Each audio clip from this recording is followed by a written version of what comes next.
Welcome back to HappyPorch Radio, the Circular Economy Technology podcast, where, together with leading experts, thinkers and doers, we explore the intersection of technology and the circular economy. I'm Barry, the founder of HappyPorch, where we provide software engineering expertise for a more circular economy. And my name is Tandy. I've been working in fashion and technology for nearly 20 years. I help brands create circular business models that generate additional revenue from existing products while reducing their environmental impact. In this episode, we are joined by Büsra Zanner, founder of Wearr, a new premium fashion rental service based in Germany and serving all of Europe. What was something interesting that you took away from today's discussion with Büsra, Barry? I really like that Büsra's background is in technology, and she's taken this crazy leap into a startup in a whole different sector in fashion rental. Obviously, she's really knowledgeable and passionate about fashion herself, but to take what she's doing is bringing her wealth of experience in a very different sector and applying it to fashion rental. She talked very eloquently about the strengths and challenges in that, about how she's bringing her background in technology and applying it usefully, but also needing to learn a huge amount as well. What about you? I thought her clarity was really admirable, not only about who she's trying to serve, but also what kind of service she's trying to provide. And I thought it was great how honest she was about how there are sometimes some trade-offs when you have this really clear focus, and sometimes those trade-offs mean, spending more money or maybe not being as sustainable or circular as you may want to be. And I thought that kind of honesty was really refreshing in this discussion. Yes, I agree. And the fact that you need to make those compromises and those tough decisions in order to maybe get to the point we can reach those lofty aims. I think the company needs to continue to exist if you're ever going to reach them. Exactly. And so without further ado, let's meet Büsra. My name is Büsra, and I'm building Wearr. Wearr is a premium rental platform out of Germany, but we are serving all across EU, and we give access to high-end clothing for special occasions like weddings, galas, but also business events. And welcome to HappyPorch Radio. Thanks for joining us. Thank you very much for having me. So to start us off, I'm interested a little bit in your own journey and what led to starting Wearr. I know you came from a different background and now you're doing this fashion rental startup. So tell us a little bit about that. Yeah, that's an interesting one, because not only that I wasn't thinking about building something in and around fashion, I was not even thinking about building a company. I come from tech, worked for one of the fastest growing tech startups out of Germany, and actually was having a great time. I had no reason to move or look for something else. And last year, one fine evening, we were having dinner with a friend of mine, and we were talking about this problem of whether it is for business events or for personal occasions, you always need to buy new things, especially if you like to stand out with colorful outfits. And social media is getting even worse, because once you have a picture with something, it is basically obsolete. And at the same time, we're becoming more and more conscious. So it felt like such a waste to have this wardrobe, especially for me after my pregnancy. Things were either not fitting me or not my lifestyle anymore. And I had what I called basically the wardrobe of shame. We were basically talking about why shouldn't there be a solution for this. And the more I talked to other people, the more I realized that we weren't alone. This was actually pretty much shared by everyone I've spoken to. And I also know that there were a few startups that tried to solve this before, and for various reasons, it didn't work out in Germany. But I was so compelled by this complex challenge that night already I was searching for logos, bidding for the domain. And then I found myself on this journey, so it was pretty much taking me with it. And then how did you go from, as you said, realizing that this is a problem and also that it's quite complex? What was then your first step? Besides finding the logo, getting the URL finally, then what was your first step into actually making this sort of a reality and an actual service? So first of all, we have spoken to as many people as possible around us. So we've gathered what basically would be, because there are a lot of different ways of approaching this problem. You can think about a subscription model, you can think about event rentals. And I wanted to find basically the biggest pressing pain point. And it was very obvious that these are the event rentals where you wear one thing and you don't wear again. And then the next step was basically, for us, it was perfect timing, because we had this dinner late June, and then it was this exploration time in July, and then basically it was already very coming close to Oktoberfest. So we said, let's do an Oktoberfest rental and target people that are coming to Munich from elsewhere, even from other cities in Germany. And they don't want to spend 700-800 euros on this one outfit. And unlike something like Carnival, the outfits for Oktoberfest are very traditional, and they're meant to be appreciated, and they're meant to be high quality, and basically normally would spend a lot of money on them. And for people that don't live here, this is basically a wasted investment, or they would basically go for something on Amazon for 100 euros that definitely doesn't look like the real one. So basically, this was the prime use case, and our hunch was correct. So we basically launched on 9th of September, and end of September is basically when Oktoberfest goes live. And in those 2 to 3 weeks, we've gotten more than 60 orders. And we had a very small stock, of course, as a pilot, and all of our stock was completely booked out. And I think for a new brand, for a consumer brand, this was an amazing start for us to validate our hypothesis. And were you just doing this kind of total bare bones, like people email you, or did you have any kind of process in place for this sort of like pilot? Actually, fun fact, because we wanted to be a premium platform from the very beginning, how we looked to the outside world, to our customers, was super important. So we basically had a Shopify store that was customized for rentals that looked perfectly. Even my colleagues were asking me, how long have you been working on this? Was this a year-long project? And I was like, well, 3 weeks. But behind the scenes, everything was very manual. We were uploading things manually. I was packing and shipping, picking up drindles, like it was fully manual. And then also a lot of orders I actually dropped myself because we didn't have enough time to ship them in the time frame.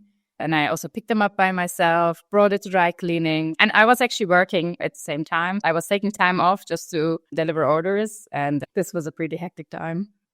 Just to take on that point that you're saying, that really clear sort of luxury feel, tell us a little bit about what that positioning means and why you chose that as a particular way to approach it.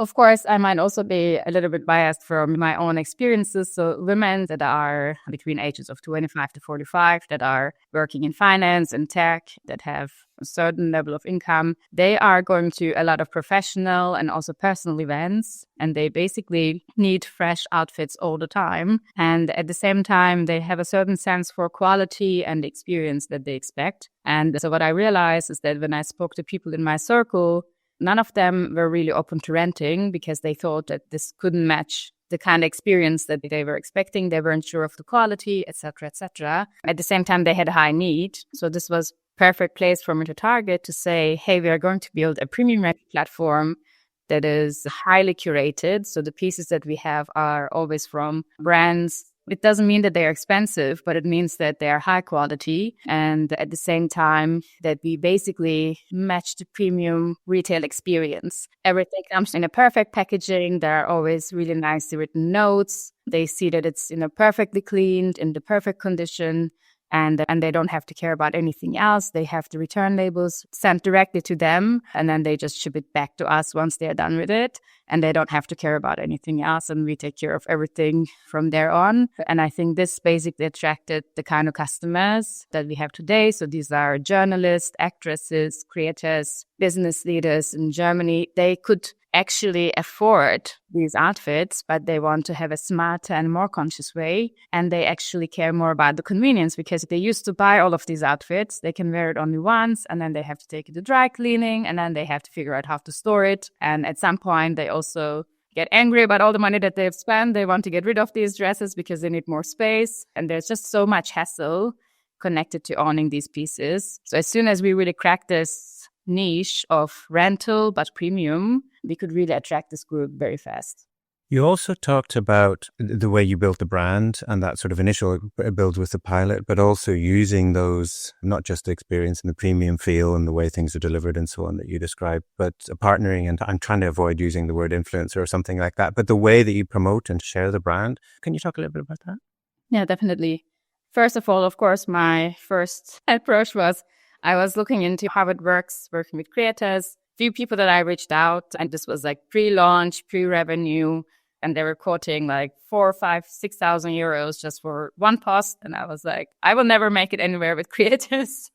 But what I realized quickly is that, one, there are more than enough creators out there. And especially for a model like this, I'm solving an exact problem that they have. So there are always more than enough creators out there that are more than willing to speak to Wearr and share about it with their community.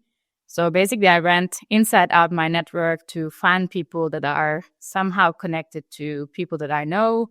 So I started from there, but then also simply cold outreaching to people. Some people that might have even fewer following, they will either not reply or they will not want to do an unpaid collaboration with you. But then some people that have maybe even 1 million or more following, they will love what you're doing. It will resonate with them, and then they will want to support you. And we found these people, these champions, it resonated with what we were trying to build. And I was very selective. So to date, there are people reaching out to us, and if they don't match our brand positioning, we are not working with them. So we really also curate who we work with. And yeah, there are, again, more than enough people that are willing to talk. And the more you catch these people, the more others will also see that this is interesting. And then they will also want to speak about it to their community, because they also need stuff to Wearr, but also to talk about. And the more value they bring back to their community, the higher engagement they have. So this is definitely a win-win. And yeah, so you need to definitely find these champions. And sometimes now, especially, you will see that you will have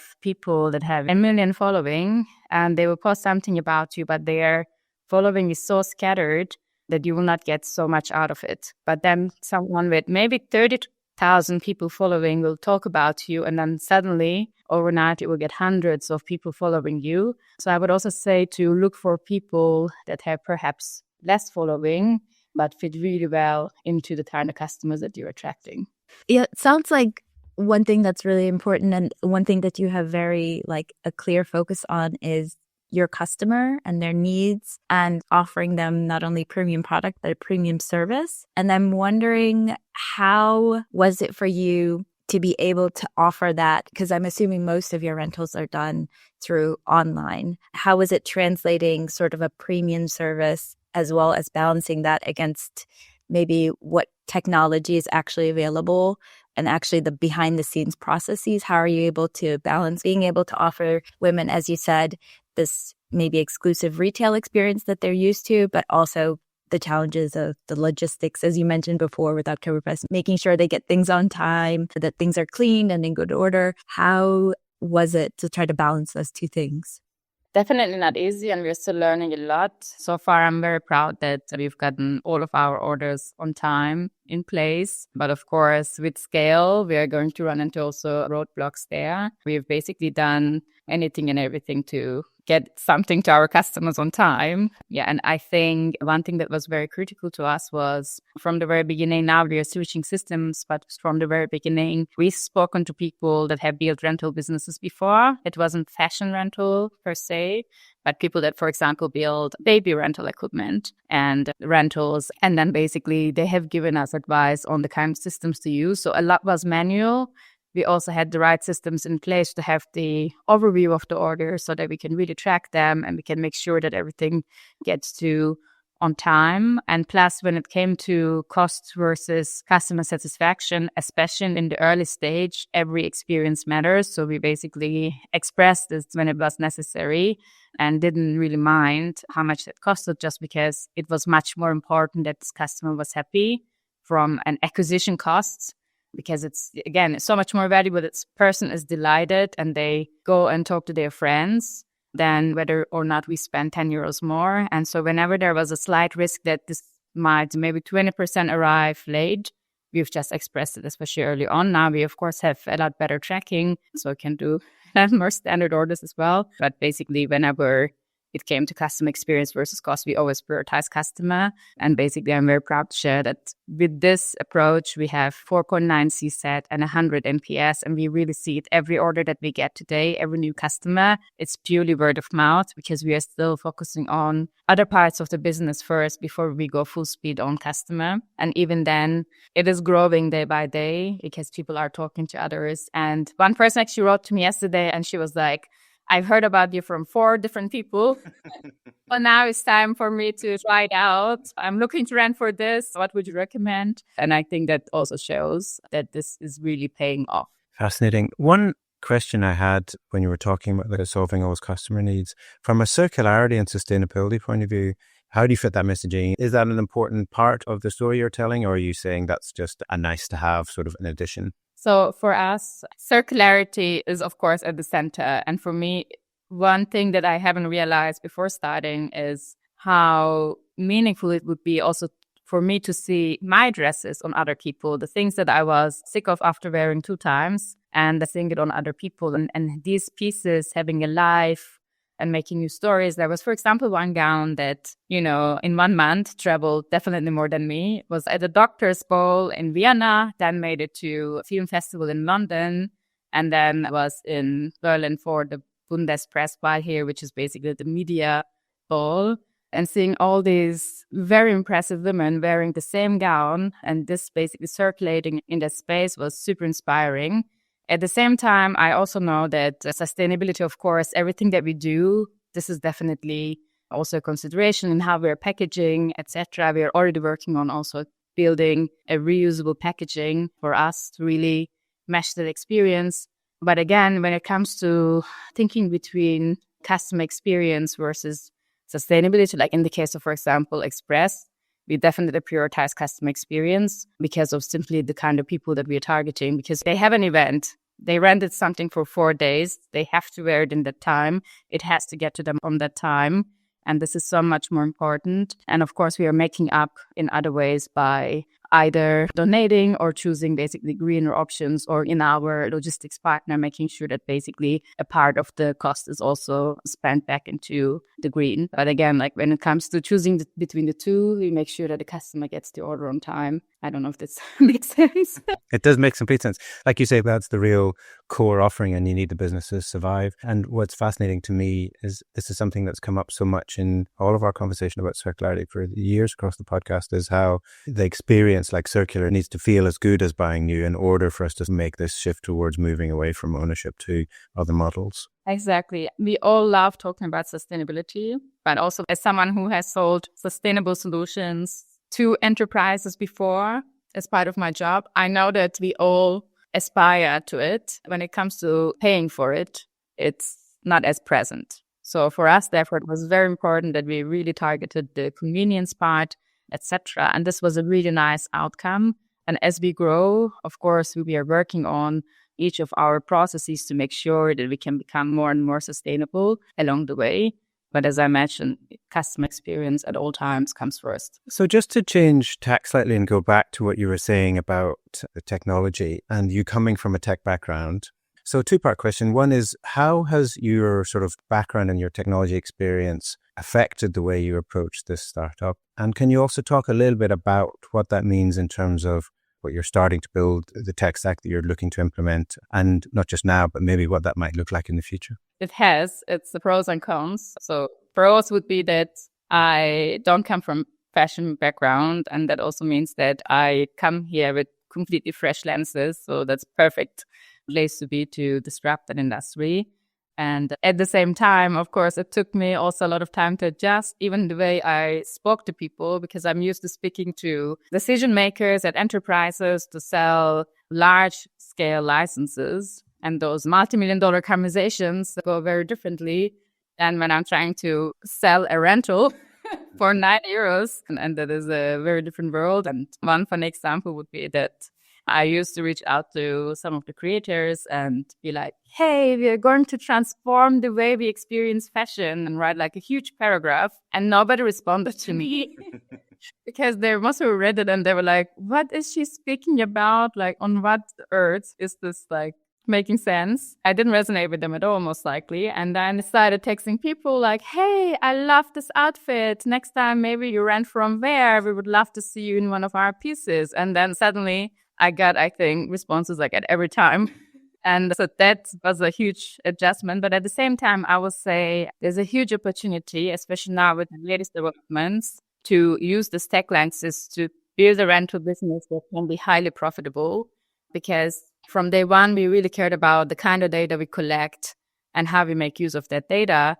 And this data has many uses. So on one side, of course, it helps us to make the right decisions as we are curating our collection so that we really pick the pieces that have the highest potential for rental, but also from a quality point of view that have basically the highest durability, so that we can really make profit out of these pieces. And on the side of the customer as well, when you offer a premium platform, I think it's super important, and we don't see enough of this. And I hope that the online shopping experience will also change very soon with all the good stuff happening with AI. But if you look at it in a curated platform, I should go into this platform and feel like it was created like a mood board for me personally by my own stylist, based on what they know about my age, my lifestyle, my fashion style, my color preferences, my size, etc.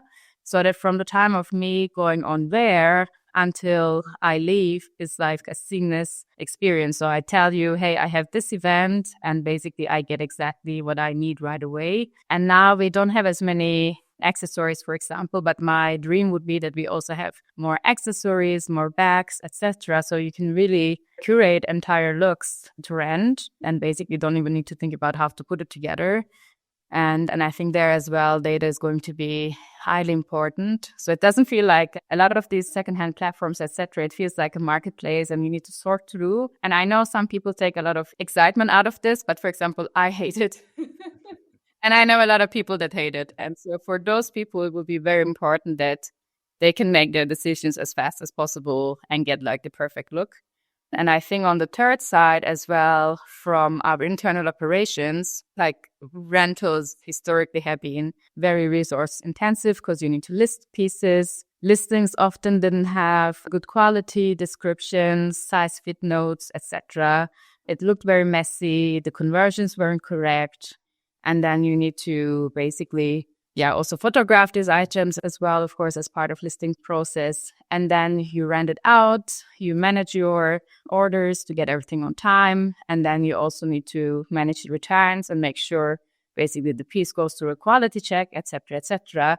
And along the chain, there are so many pieces that basically you can automate now, and therefore build your team as leanly as possible and invest most of your capacity on what matters to the customer as well here. And so for me, this is like number one priority. And then I also know, so you also had the podcast with him recently. He works very closely with us. And he also knows that this is like a question I ask every second time on like, how can we automate?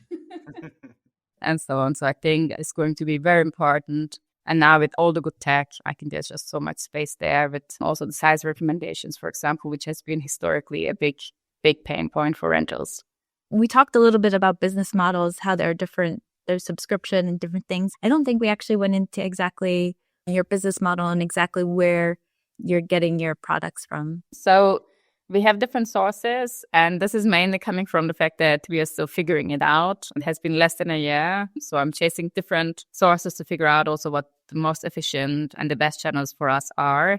So on one side, basically at the very beginning, we bought the pieces and at retail, because we basically had to get stuff out there. And of course, like the classic way would be to go around and collect dresses from people, but the quality of things that you get are typically very low. And I wanted to signal the kind of things that we wanted to see. So we basically picked really standout pieces from the latest collection, from the brands that we love to see. So we were vision boarding on our website. And as things got rented out, we were then basically buying them and then renting them from there on to, of course, make profit on these pieces.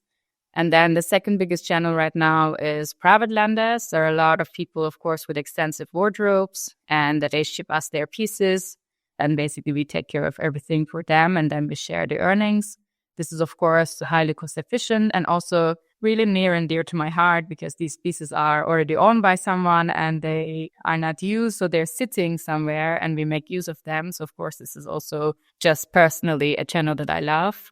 But of course, admittedly, it also takes a lot of work to list these pieces in most cases. But now, of course, with web scraping, etc., we are also able to make this more efficient. And especially for the newer pieces where we can find a lot of information online. And then the last, basically, and I think the channel that will be very important is the brand and retailer partnerships. On the brand side, what we have seen as the biggest sweet point is the emerging designers that have a lot of need to promote their labels to a broader community. They love the fact that we get orders from across EU, and basically they share their pieces even see it as a marketing channel for themselves. And on the customer side, this is also perfect because they find pieces that they wouldn't see elsewhere. So it's got a win-win. And on the retailer side as well, basically we are now working with 3 different retailers to basically build a partnership together. And they have extensive stocks. You will see that if you go onto their website at any given time, there are thousands of pieces on sale. So Wearr becomes a great channel to put these pieces into circulation, make, of course, revenue out of them, sometimes even much more than what they would have made in sale or even in retail. And at the same time, also be associated with an innovative model that also creates a lot of customer loyalty on their side. One thing I'm realizing for this channel is that they're really struggling to get to the newer generation. And the newer generation really loves this. They find it super nice, super fresh, and they don't want to buy, they don't want to own. And so this is perfect for them as well to attract the newer generation to their brand. Yeah, really interesting that you're seeing that mind shift, difference between the way people view ownership and what that means. So that's fascinating. When you were talking about the technology and the vision you have, both for streamlining and being lean and automation in terms of operations, but also then this, as you're talking about, the really premium style matching experience in the decision-making process. But given that you're in the early stage startup where you're constantly having to make compromises and prioritizing and decisions, how are you approaching that? How are you approaching the really difficult decisions and experimentation and learning with this vision for the technology where you'd like to be? It's a very hard one. So I would say there are a lot of use cases and different models you can go for, even in our niche. And at the moment, basically my focus, therefore, I keep pushing myself to focus on the event rentals and to basically make this core profitable as soon as possible. Along the way, working with the right tech partners to basically bring us closer and closer, or at least set the foundation for what we want to build on the tech side. So it's basically really an iteration. So going hand in hand, like for example, now we are changing our backend that will allow us to be more flexible and also better manage the calendar availability, and then start also building customer profiles that will allow us to collect data on our customers and launch store credits and referral programs that will basically bring a lot of different opportunities to the table. Wishlist, for example, also a great way of getting data on the customers and so on and so forth. So slowly building the building blocks towards that.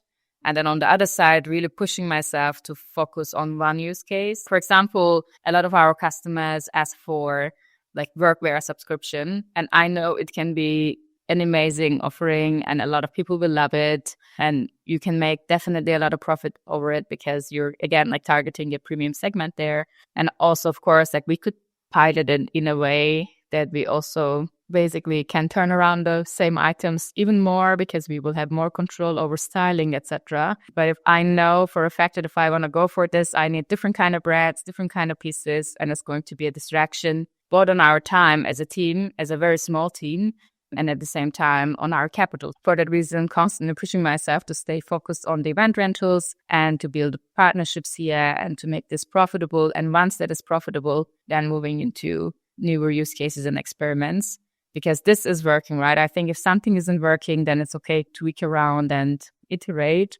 But when something is working, I think it's good to focus and to make it stand on its own feet before jumping into too many different areas. Yeah, that makes a huge amount of sense. Just one last area that I think that's really important that you talked about there, and that's with the right partners, both from a broader, my passion around circularity and that we can't do it alone and all of that kind of stuff, but also when you're talking about the partnerships, like working with partners as a startup, as you said, a small team, and picking the right partnerships while still having that flexibility and being able to iterate and learn. So can you just quickly talk a little bit about what that looks like for you or how that works out for you? Yes. I think that what is as important as the ones that you pick and say yes to are also the ones that somehow have the potential, but you decide not to go for. Because like along the way, especially for sourcing or for operations or for tech, like there are a number of people that we work with, and you need to hold a certain level of quality and ROI expectation from any of these relationships. And as soon as you realize that something is getting very complex, the actual outcome isn't as promising. So for example, on the side of sourcing, we were looking into very different kind of sources, including, for example, boutiques or secondhand platforms. And I could quickly realize that it was so much more interesting to go for creators and that their wardrobes than targeting secondhand platforms, because they typically have very old pieces and the pictures they take are horrendous. And like for us to list those pieces, we would need to get those pieces and then we would need to photograph them again. And then we would need to list all of these pieces. So it was so much work to find needle in a haystack. And at the same time, they took a lot of time. So for me, it was so much clearer that it would be more valuable to invest our time into basically getting pieces from individuals. And a single individual can send us 15, 20 dresses. And they're all from the last 2 seasons. They are all beautiful because these people match our target audience. So it's also like already social proofed, right? Like one person liked it, most probably other people will like it. So for example, here, this was super important. And same for other kind of partnerships as well. Like you will quickly see that a certain team is just too complex to work with, takes a lot of time, takes a lot of cash, and then basically holding a high bar and setting the standard there. And this can be very hard because you are a small company, you're just getting started, you don't have so much money, you don't have so much leverage point to say, hey, I demand more. But I think how you act also in this term determines how far you will go, because you can easily spend a lot of money as well as resources and time dealing with basically people that won't deliver to the quality that you expect. So I think here, for me, the most important was like as many of them as we said yes to, also those where we said, okay, this is not working and we will not invest time here, even as a very small startup. Wonderful. Thank you. Thank you so much for sharing all of that and the story. And I'm quite inspired by the clarity and the focus that you have, and also the story of it coming from technology. So thanks so much. On a day-to-day basis, it doesn't feel so clear. Wonderful. It came across really clear. And just finally, for those listening who want to find out more about Wearr and maybe get in touch, where should they go? Of course. You can find us on basically www.wearr.com with 2 R's. And I think it will also be written in the notes. And anytime that you have a question, you can also reach out to us at hello@wearr.com. And we're always very excited to hear from you and answer any questions you have. Wonderful. Thank you. Yes. And as you said there, we always put the links in the show notes on the episode page on HappyPorchRadio.com, along with a nice bio and picture and full transcript. So just as a reminder, that's wearr.com. Thank you so much. Really enjoyed that conversation. Same here. Thank you very much. Thanks. Thanks for listening. If you enjoy and benefit from these conversations, please help us share with others. Just take a moment to rate and review on your favourite podcast app. Thank you. This podcast is brought to you by HappyPorch.com. Whether you need bespoke software development, fractional CTO support, or just expert advice, HappyPorch is here to support your circular economy initiatives. If you're driving innovation and circularity, we'd love to chat. Your hosts were Barry O'Kane and Tandy Twockley. Barry is a software engineer, leader and entrepreneur with over 20 years' experience. He founded HappyPorch to help you create web and software solutions that support the shift to a regenerative circular economy. Tandy is a circular expert with over 15 years working in the fashion industry. She is passionate about collaborating with brands to create circular programs that reduce waste, drive revenue, and strengthen customer loyalty.